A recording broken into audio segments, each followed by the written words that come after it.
You won't grow wide shoulders just by doing shoulder presses. And that's because wide shoulders come from just one muscle, the side delt. Yet for most guys, the shoulder press is still the number one exercise that you do. So in 3 steps, I'll show you how to grow wide shoulders so fast that people think you're on steroids. And step 3 especially is gonna blow your mind. Now let's start with the first step, picking the right exercise. Because honestly, for years the overhead press was my go-to shoulder exercise too. But my shoulders really started blowing up when I stopped doing the shoulder press entirely and focused on different exercises. The only exercise you'll ever need for wide shoulders is a side raise. A dumbbell, cable, or a machine, they're all the same movement pattern. But if you've ever done these exercises, you'll know each one feels very different. That's because of something called the resistance profile, which simply means where in a rep is the exercise the heaviest. Think about doing a dumbbell side raise. Where does it feel heaviest? It's towards the end of the rep, right? That's when the dumbbell is furthest away from the body. That happens because in that position, the moment arm is largest. And the moment arm is the distance between the shoulder joint and the weight. Now, the larger the distance, the more force is required to move the weight. And I know it sounds a bit like a physics lesson, but here's why it matters for how you train.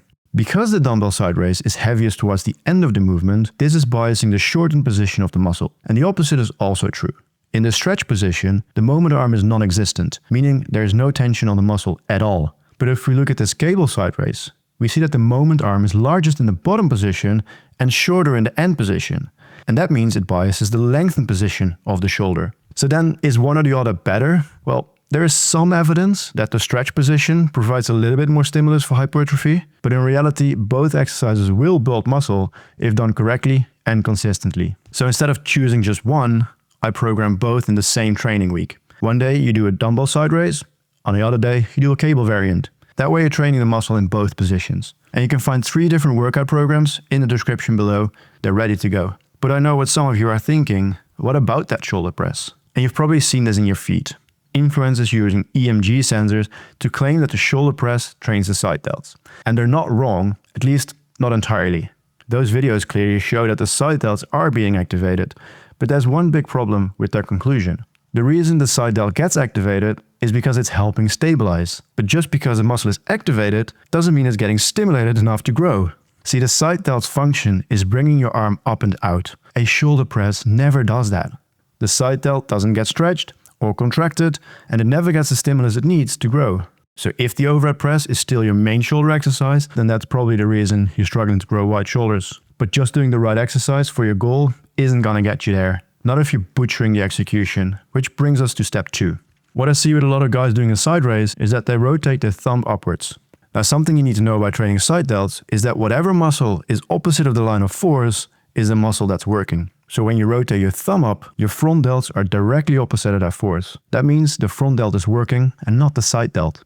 The most common cue that everyone and their moms ever heard is rotating your pinky to the ceiling. And while it puts the shoulder in a better position, it sometimes causes shoulder impingement.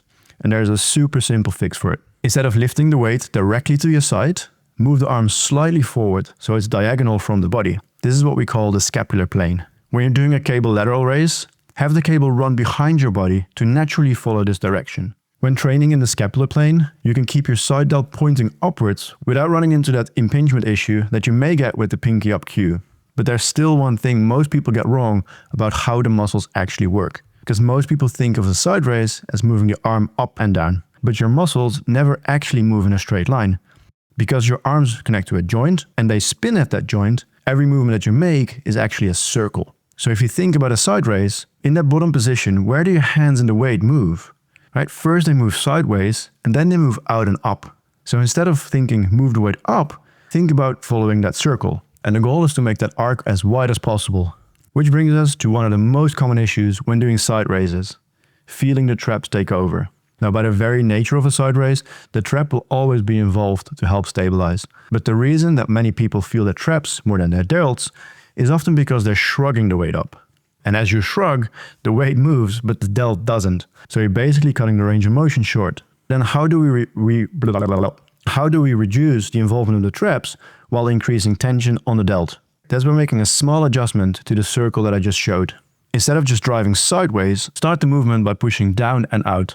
This actually pushes the shoulder blade down, which is the opposite of shrugging. Then push the weight out to the side as far as you can, as if you're reaching for a wall away from you. Now keep pushing outwards as you bring the weight up. Give it a try now. Even without weight, I can feel my delts cramp.